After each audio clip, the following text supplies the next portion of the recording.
दोस्तों स्वागत है आप सभी कॉमर्स यूट्यूब चैनल पे। आज की इस वीडियो में चर्चा करने वाले बिहार बोर्ड क्लास 12 हिंदी गद्यखंड का चैप्टर नंबर 8, जिस चैप्टर का नाम है सिपाही की माँ। लगातार आप सभी को मालूम है न्यू बैच हम स्टार्ट किए हैं और लगातार आप सभी के लिए बेहतर से बेहतर क्लास ला रहा हूँ, बेहतर से बेहतर कंटेंट ला रहा हूँ। तो आप सभी को बड़े ही ध्यान से आज की इस चैप्टर के सारे एमबीबीए ऑब्जेक्टिव प्रश्नों को देखना है। यहीं से सारा का सारा ऑब्जेक्टिव प्रश्न आपके एग्जाम में रहेगा। किस प्रकार से रहेगा, क्योंकि आप सभी को मालूम है नया बैच स्टार्ट किया हूँ, तो ऑब्जेक्टिव प्रश्न पे भी मैं बहुत ही अच्छे से विश्लेषण करके आप सभी को बता रहा हूँ। तो आप सभी बड़े ही ध्यान से इस वीडियो को देखेंगे। नए साथी जितने भी चैनल पे जुड़ रहे हैं चैनल को सब्सक्राइब कर लेंगे। इससे पहले वाले यानी चैप्टर नंबर 7 तक की क्लास नहीं देखे तो प्लेलिस्ट का लिंक आपको वीडियो के डिस्क्रिप्शन में मिल जाएगा, या चैनल पे विजिट करेंगे तो चैनल पे प्लेलिस्ट मिल जाएगा, वहां से आप सभी तैयारी कर सकते हैं। तो चलिए बिना देरी किए हुए हम सिपाही की माँ चैप्टर को स्टार्ट करते हैं। सबसे पहले सिपाही की माँ चैप्टर के लेखक कौन है, तो याद रखना मोहन राकेश है। ठीक है, यहाँ तक देखिए, यहाँ पे मोहन राकेश से संबंधित अब प्रश्न भी पूछ लिया। प्रश्न क्या पूछा है कि मोहन राकेश के बचपन का क्या नाम था।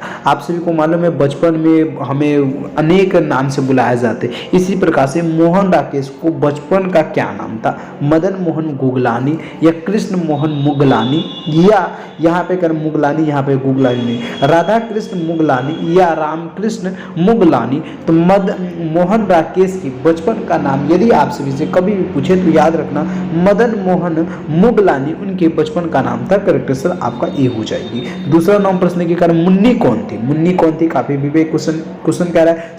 सुखनी की बेटी या रजनी की बेटी या विष्णु की बेटी या शिवनी की बेटी या विष्णु की बेटी, तो मुन्नी कौन था। दूसरे नंबर प्रश्न का करेक्ट आंसर आपका डी हो जाएगी, विष्णु की बेटी। करेक्ट आंसर आपसे क्या बताओगे, डी बताओगे।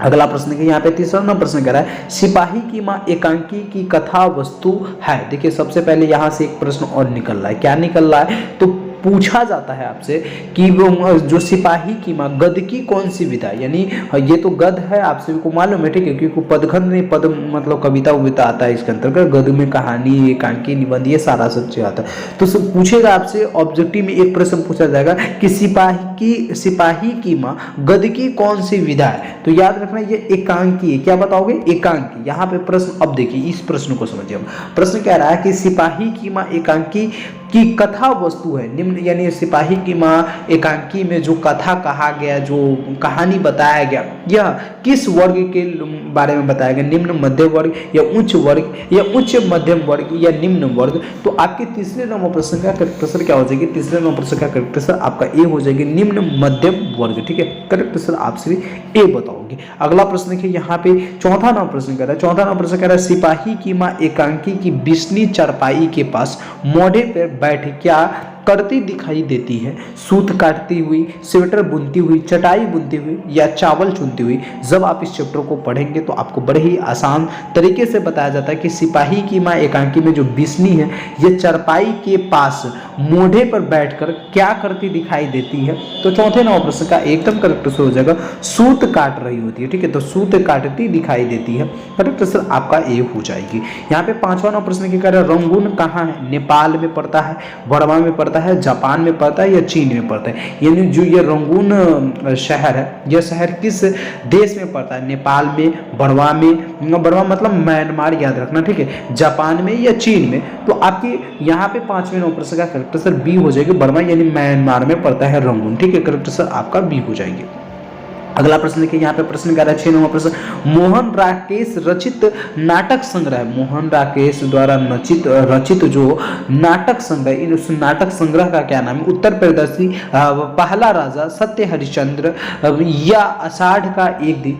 6 नंबर क्वेश्चन का आपका करेक्ट आंसर मोहन राकेश द्वारा जो रचित नाटक संग्रह है, इसमें इनका क्या हो जाएगा, तो आषाढ़ का एक दिन। करेक्ट आंसर आपका 6 का डी हो जाएगी, याद रखोगे। ठीक है, इस वीडियो में यानी इस चैप्टर में यूं कहे तो हम टोटल इस चैप्टर से 36 एमबीबीआई क्वेश्चन देखने वाले।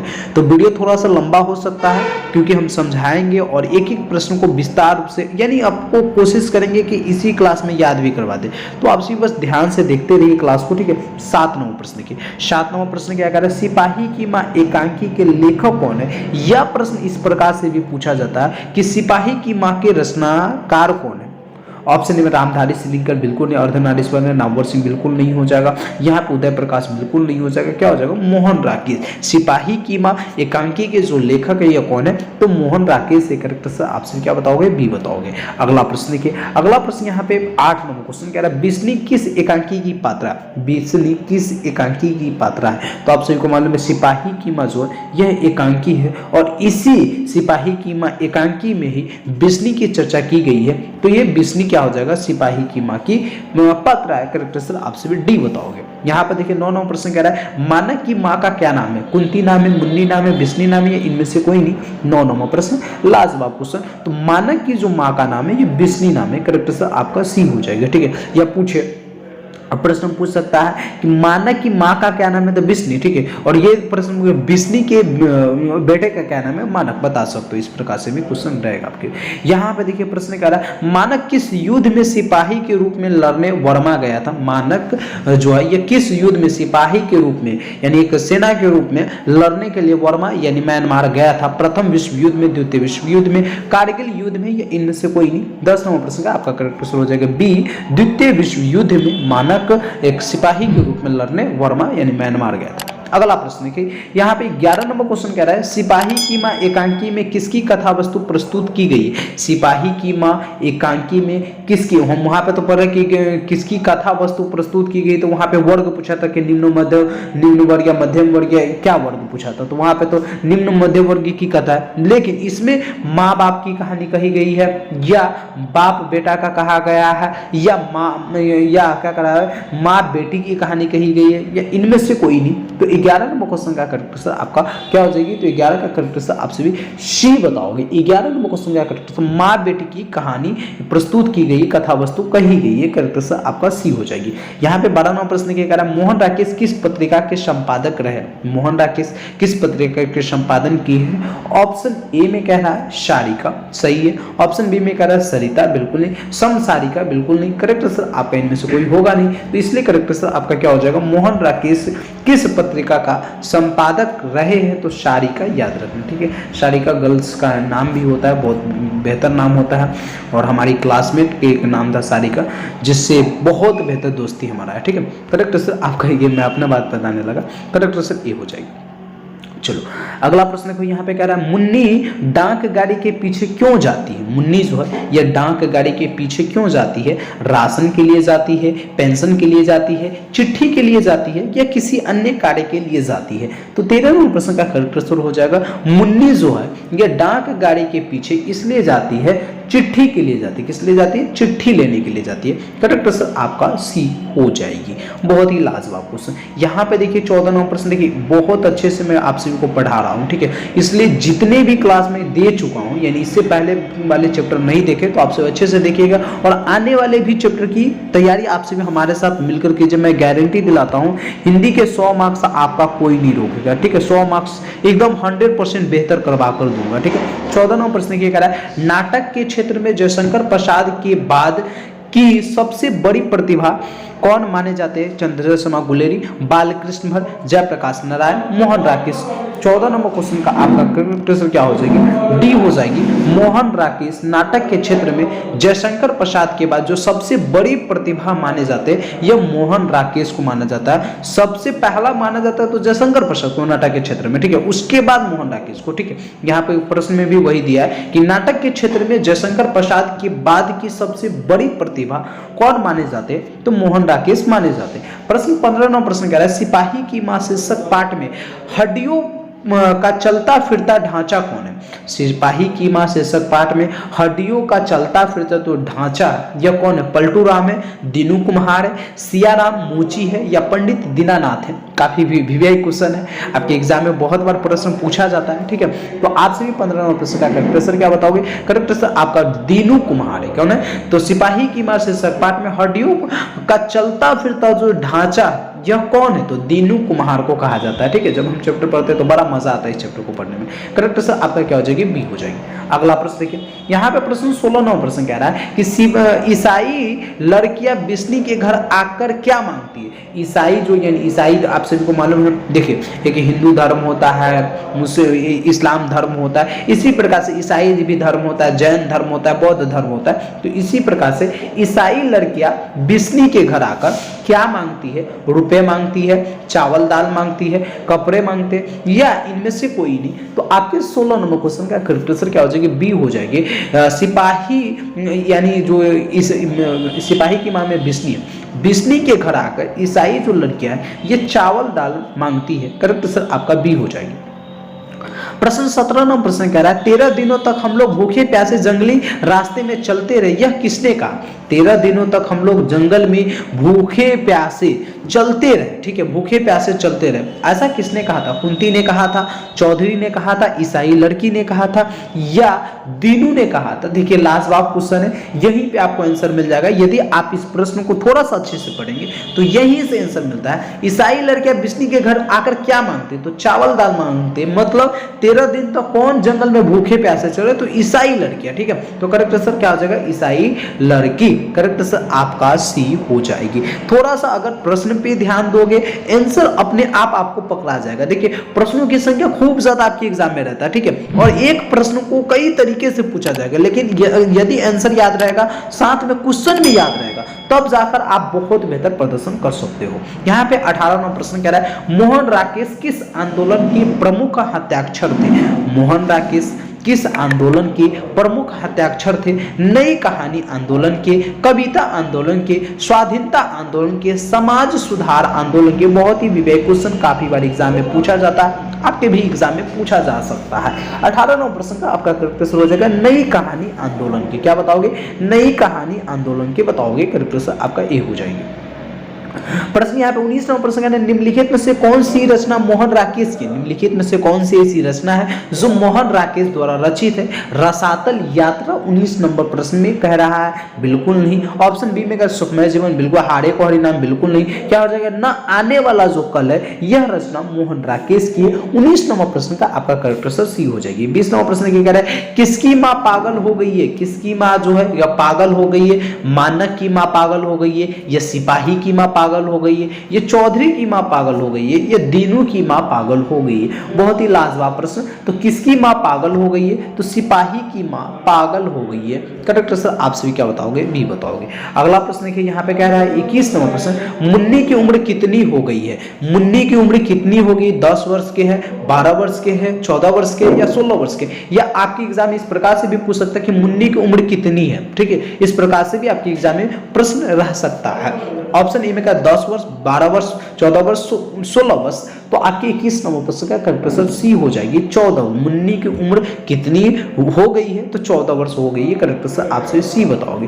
प्रश्न यहाँ पे 22 नंबर प्रश्न कह रहा है निम्नलिखित में से डिज्नी की प्रोसन कौन है? आहा, प्रोसन की बात आ गई, मालूम है ना, प्रोसन वही होता है जो हमें खुश देखना नहीं चाहता और वो खुश रहना नहीं चाहता, सीधी बात। हालांकि वो चाहता है कि हम खुद में खुश रहे, लेकिन वो इतना ईर्ष्या करते हैं। प्रोसन ही जो प्रोसिन होता है, मतलब प्रोसन होता है, वो ईर्ष्या सबसे ज्यादा करते हैं। या हम प्रोसन रहते हैं फिर भी हम दूसरे से ईर्ष्या करते हैं, या वो रहते हैं। हालांकि ईर्ष्या नहीं करना चाहिए, ईर्ष्या बहुत बड़ी पाप है एक तरीके से, ईर्ष्या नहीं करना चाहिए, लेकिन प्रोसन जो होते हैं वो ईर्ष्या करते हैं। तो कह रहे हैं निम्नलिखित में से डिज्नी की प्रोसिन कौन है? आभा है, विमला है, कुंती है, माधुरी है? 22 नंबर प्रश्न का आपका लाजवाब आंसर करेक्ट आंसर सी हो जाएगी, कुंती है। डिज्नी की प्रोसन कौन है? कुंती है। करेक्ट आंसर सी बताओ। प्रश्न यहाँ पे 23 नंबर प्रश्न करा मुन्नी किस दिन मानक की चिट्ठी के आने की भविष्यवाणी करता है? मुन्नी जो है मानक की चिट्ठी आने का किस दिन भविष्यवाणी करता है कि इस दिन आ सकता है मानक की चिट्ठी? बुधवार को, बृहस्पतिवार को, सोमवार को या मंगलवार को? तो 23 नंबर प्रश्न का आपका करेक्ट आंसर डी हो जाएगी, मंगलवार को आने की भविष्यवाणी करता है। तो अगला क्वेश्चन 24 नंबर प्रश्न कह रहा है, 24 नंबर प्रश्न कह रहा है कौन कहता है मैं इसकी लाश ले जाकर चील और कौओं के आगे डाल दूंगा? कौन ऐसा कहता है पाठ में, सिपाही की मां पाठ में, ऐसा कौन कहता है कि मैं इसकी लाश ले जाकर चील और कौवे के आगे डाल दूंगा? मानक कहता है, सिपाही कहता है, दीनू कहता है, ये चौधरी कहता है? 24 नंबर प्रश्न का करेक्ट आंसर आपका बी हो जाएगा, सिपाही कहता है। करेक्ट आंसर बी बताओगे। क्वेश्चन 25 नंबर प्रश्न कह रहा है किसके करों के मोती तारों की तरह चमकते? किसके करों की जो मोती है ये तारों की तरह चमकते? बंतों के, तारों के, धन्नों के या इनमें से कोई नहीं? क्या लाजवाब ऑप्शन भी दिया है आपके एग्जाम में, ठीक है। इसी प्रकार के आपके एग्जाम में ऑप्शन रहेगा। तो किसके करों के मोती तारों की तरह चमकते हैं, तो क्या बताओगे, किसके करों की मोती जो है ये तारों की तरह चमकते हैं, तो तारों को ही, ठीक है, तारों को ही, याद रखना यहीं पे आंसर छुपा हुआ है। करेक्ट आंसर आप सभी बी ही बताओगे। अगला प्रश्न देखो, अगला प्रश्न यहाँ पे 26 नंबर क्वेश्चन, काफी लाजवाब क्वेश्चन है। क्वेश्चन कह रहा है किस पाठ में यह उदाहरण आया, यानी किस पाठ में यह कहा गया कि फौजी वहां लड़ने के लिए वे भाग नहीं सकते, जो फौज छोड़कर भागता है उसे गोली मार दी जाती, हंसते हुए मेरा अकेलापन या प्रगति और सदन है। बिल्कुल नहीं, अभी हम चैप्टर पढ़ रहे सिपाही की मां, तो इसी पाठ में यह कहा गया कि फौजी वहां लड़ने के लिए गया, वो भाग नहीं सकते, जो फौज छोड़कर भागता है उसे गोली मार दी जाती। करेक्ट आंसर आपका सी हो जाएगी। क्वेश्चन 27 नंबर प्रश्न कह रहा है मोहन राकेश का जन्म कब हुआ था? 8 जनवरी 1925 ईस्वी को, 18 फरवरी 1930 ईस्वी को, 20 जनवरी 1926 ईस्वी को, या डी में कह रहा है 14 जनवरी 1931 ईस्वी को। मोहन राकेश का जन्म कब हुआ था? काफी लाजवाब क्वेश्चन, लेखक के जन्म, लेखक की मृत्यु, लेखक ने कौन से रचना किया और लेखक किस काल के रचनाकार थे, यहां से आपकी एग्जाम में हर एक साल क्वेश्चन पूछता है, ठीक है। तो 27 नंबर प्रश्न का आपका करेक्ट आंसर ए हो जाएगी। 8 जनवरी 1925 ईस्वी को मोहन राकेश का जन्म हुआ, जिनके बचपन का नाम था मदन मोहन मुगलानी।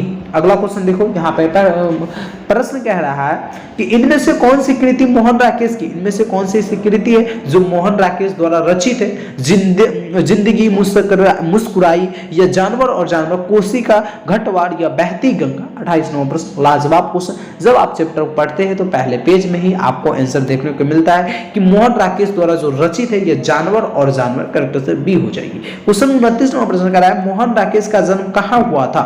देखिए जन्म कब हुआ था तो मालूम चल गया 8 जनवरी 1925 ईस्वी को, लेकिन कहाँ हुआ था? जब आप सफल बन जाएंगे जीवन में तो आपका जन्म कब हुआ, कहाँ पे हुआ, आपका मृत्यु कब हुआ, कहाँ पे हुआ, आपके मामा जी का नाम क्या था, आपके मम्मी जी का नाम क्या, आपके पापा जी का, आपके भाई का नाम, यानी लोग सब कुछ के बारे में जानने की कोशिश करेगा। इसलिए बाबू मन लगाकर पढ़िए और इतना सफल बनिए कि लोग सब कुछ आपके बारे में जानना चाहे, पसंद रखे जानने में, ठीक है। तो देखिए मोहन राकेश का जो जन्म हुआ था ये कब हुआ था? तो 29 नंबर प्रश्न का आपका क्वेश्चन क्या हो जाएगा? बी हो जाएगा। झंडी वाले गली अमृतसर में कहाँ हुआ था? कब हुआ था? तो 8 जनवरी 1925 ईस्वी को। कहाँ हुआ था? तो झंडी वाली गली अमृतसर में हुआ था। करेक्ट आंसर आप क्या बताओगे? बी बताओगे यहाँ पे।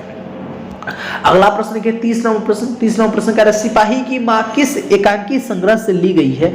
सिपाही की मां एकांकी है मालूम है, लेकिन किस एकांकी संग्रह से लिया गया? उसर, भोर का तारा, रेशमी टाई, अंडे के छिलके तथा अन्य एकांकी से। तो 30 नंबर प्रश्न का आपका करेक्ट आंसर डी हो जाएगी। सिपाही की मां जो है यह अंडे के छिलके कहा एकांकी संग्रह से लिया गया तथा अन्य एकांकी से लिया गया। करेक्ट आंसर आपका डी हो जाएगी। यहाँ पे 31 नंबर प्रश्न ये कह रहा है कि मुन्नी और मानक की माँ का क्या नाम है? तो मुन्नी लड़की, मानक लड़का के माँ का क्या नाम है? तो बिस्नी। क्या नाम है? बिस्नी। 31 का करेक्ट आंसर क्या बताओगे? सी बताओगे। याद रखना केवल आप सभी को क्या करना है, वीडियो को 2 से 3 बार देखना है। चैनल को नहीं सब्सक्राइब किए तो चैनल को सब्सक्राइब कर लीजिए और बहुत बेहतर तैयारी होने वाली है यार। आप लोगों को देखिए तैयारी की चिंता नहीं करना, आपको केवल पढ़ना है। जो मैं पढ़ा रहा हूं केवल पढ़ते जाइए, बेहतर नंबर आएगा 100%, ठीक है। कह रहा 32 नंबर प्रश्न सिपाही की मां एकांकी के अनुसार लड़ाई कहां हो रही है? लाहौर में हो रही है, बंगाल में हो रही है, जापान में या बर्मा में? तो करेक्ट आंसर आपका क्या हो जाएगी? 32 का करेक्ट आंसर बी हो जाएगी, बर्मा में हो रही है। क्वेश्चन 33 नंबर प्रश्न कह रहा मोहन राकेश की एकांकी का शीर्षक है। मोहन राकेश की एकांकी का शीर्षक है तो क्या हो जाएगा? सिपाही की मां। यह पूछ देता सिपाही की मां के रचनाकार कौन है? तो मोहन राकेश। या सिपाही की मां एकांकी किस लेखक द्वारा रचित है? मोहन राकेश। इस प्रकार से ये भी प्रश्न है सिपाही की मां एकांकी, सिपाही की मां गद की कौन सी विधा है? तो एकांकी। देखो अगला प्रश्न देखो यहाँ पे 34 नंबर प्रश्न कह रहा है सिपाही की मां कौन है? तो सिपाही की मां द्रौपदी बिल्कुल नहीं, लखन देवी बिल्कुल नहीं, कह रहे हरख देई नहीं। अब 34 नंबर प्रश्न का करेक्ट बी हो जाएगी। बिशन देई जो है ये सिपाही की मां है। करेक्ट आंसर आपका बी हो जाएगी। लास्ट 2 प्रश्न है। 35 नंबर प्रश्न क्या कह रहा है सिपाही की मां एकांकी में कुंती कौन है? तो सिपाही की मां एकांकी में जो कुंती है बाबू रे कौन है? चैप्टर पढ़ते तो पता चलता है प्रोसीन है। कौन है? प्रोसीन है। करेक्ट आंसर आपका सी हो जाएगी। क्वेश्चन यहाँ पे 36 नंबर प्रश्न कह रहा है रवेश क्या होता है? रेशमी चादर होता है, ऊनी चादर होता है, मोटे सूत की चुनी चादर होता है या कंबल होता है? तो 36 नंबर प्रश्न का आपका करेक्ट आंसर सी हो जाएगी। मोटे सूत की बुनी चादर को रवेश कहा जाता है। ठीक है, करेक्ट आंसर आपका सी हो जाएगी। इस प्रकार से बिहार बोर्ड क्लास 12 हिंदी गदखंड के चैप्टर नंबर 8, जिस चैप्टर का नाम था सिपाही की मां, के सारे MBBI ऑब्जेक्टिव प्रश्न की क्लास को हमने अच्छे से देख लिया। आप सभी क्या कीजिएगा, इस वीडियो को 2 से 3 बार देख लीजिएगा। इससे पहले वाले वीडियो नहीं देखे हैं तो चैनल पे विजिट करके प्लेलिस्ट के लिंक पे क्लिक करके अच्छे से आप सबको क्या करना है, तैयारी में लग जाना है, क्योंकि जब तक आप बेहतर तैयारी नहीं करेंगे तो बेहतर रिजल्ट कैसे आएगा। इसलिए लग रही है तैयारी में, और मैं आपसे वादा करता हूं आपकी तैयारी 100% मैं बेहतर करके दूंगा। ठीक है, तो धन्यवाद, थैंक यू सो मच। फिर मिलते हैं हम किसी नए वीडियो के साथ, जब तक के लिए जय हिंद, जय Bharat, thank you so much.